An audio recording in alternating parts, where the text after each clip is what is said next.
Hey everybody, Bob Letellier here from Remax Realty One. Here today at the Maine Repertory Theater. Team Letellier is a proud sponsor of the Maine Repertory Theater, and we're here with founder Steve Burnett, and Steve's going to give us some insight for anybody looking to have a good time on a Friday or Saturday evening throughout the year, and what the shows consist of and what times they are. So Steve, welcome to the show. Thanks for having me, Bob. All I right. appreciate this. What's your background in theater? Oh boy, it all for me. It all started back in high school. I used to write the sketches for the different groups that would be presenting comedy sketches in the talent show, and it just from there I just kind of stayed in it because I have no other skills. But so yeah, I've been at it for 40 some years.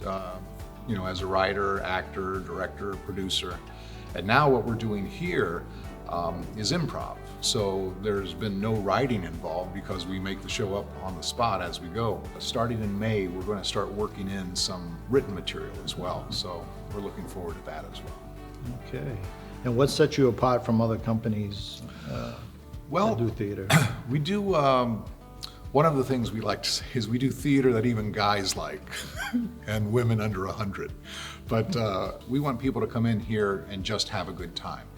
We're not choosing shows to explain to people that the way you've lived your life has been wrong or the way you're raising your children is wrong. That's not our job to do. I want people to come in here for about 90 minutes or so of just escapism, just pure all-out laughs.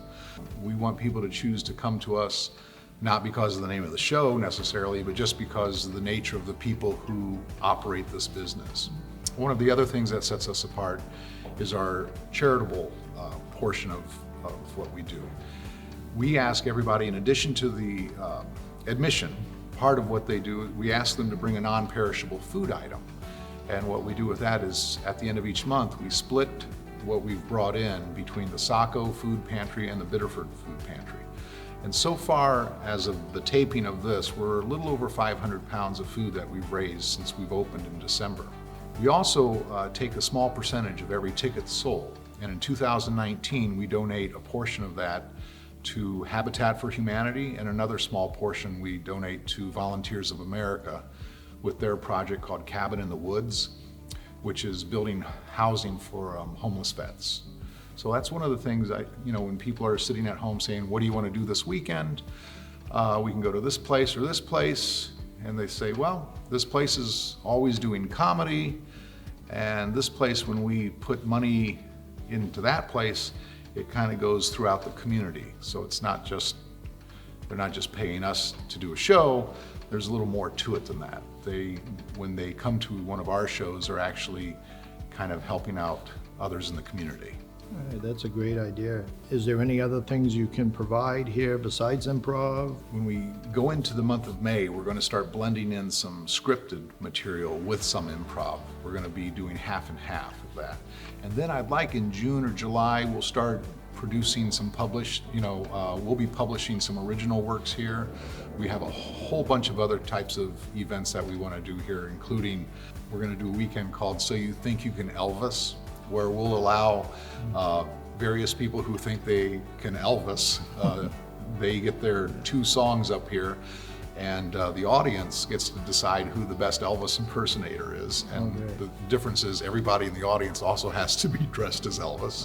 That's we awesome. have a game show that we'd like to start here, kind of a takeoff of the quiz shows that you saw, you'd see on PBS. We want to do a version of that here. The sketch comedy show, we're going to also be having a improv festival here. We're planning on that in August, where we're inviting improv groups from all over New England to come here. Sundance Film Festival, this would be an improv festival. We're going to call it Laughing Stock. Right. It's actually on the 50th anniversary of Woodstock, so I thought it was kind of a nice tie-in. We're going to have some music here. Ideally, we have a stand-up night that's going to be taking place here on June 1st called 3 Stand-Up Guys.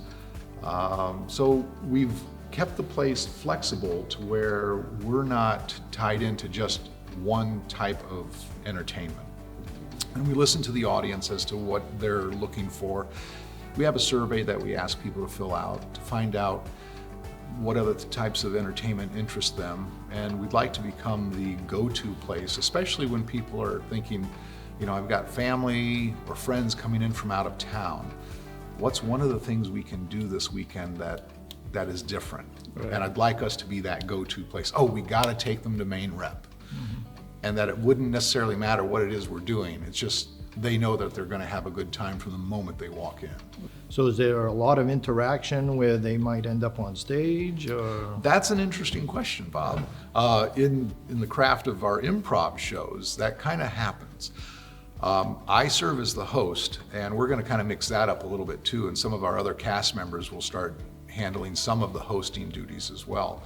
But right now, at the very beginning of the show, when I'm talking to the audience before we really officially get started, we kind of as a cast can gauge what type of audience we are about to perform for. And that almost answers some of our questions to us as to how far we can take them as far as volunteers coming up on stage.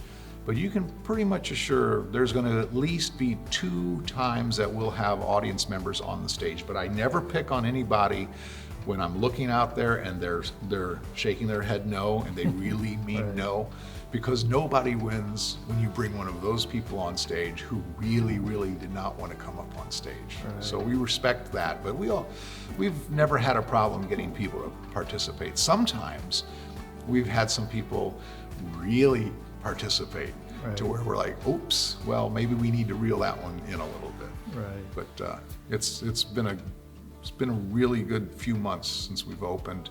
We've had great participation from audience. We've had a lot of people coming back, some familiar faces. I've had somebody that I know has been here to at least 9 of our shows. We've done, at the time that we're taping this, I think we've done 30 shows. That's awesome. Close to 30.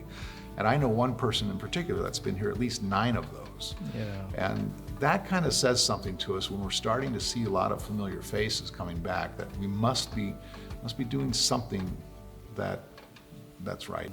I think it's a great opportunity for somebody to get a big group in here. So would you do something like reserving your area for Oh yeah.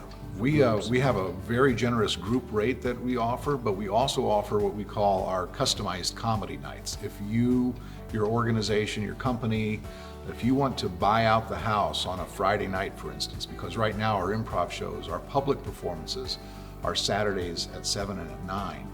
And most of our Fridays right now, we are leaving open for this very subject. We have companies calling us saying we'd like to take our employees and their spouses out for a special night that's just dedicated to them. Because we'll talk to the business owner and we'll find out some tricks of the trade of what that particular business is, and we'll gear our material specifically towards their line of work. So then when their audience comes, their employees and spouses, they sit there and say, wow, these people are geniuses. I encourage folks to come to a show. Bring a friend. We also have a liquor license here, so we sell beer and wine. We also sell beverage, non-alcoholic beverages. We have the best popcorn in the region. I've been told by anybody who tries our popcorn that it is the best popcorn. I say, well, what'd you think of the show? He said, oh, that was good too. Yeah, I would encourage people to just come and try. Our tickets right now are $15 and $18. Our shows run about 90 minutes to just under 2 hours, depending. Our 7 o'clock show is a family-friendly show, so that's suitable for ages 10 and up, we say. And then our 9 o'clock show, or actually starting in April, becomes 9:15, our 9:15 show. We just say that might be a little salty, and we truly make it up on the spot. We ask the audience for suggestions on various games that we do. And I have a cast of 15 people, and I use 5 or 6 on any given night, and it's always a different mix. So every night, not only is the material new, but the chemistry of the performers is new too, because it's always different.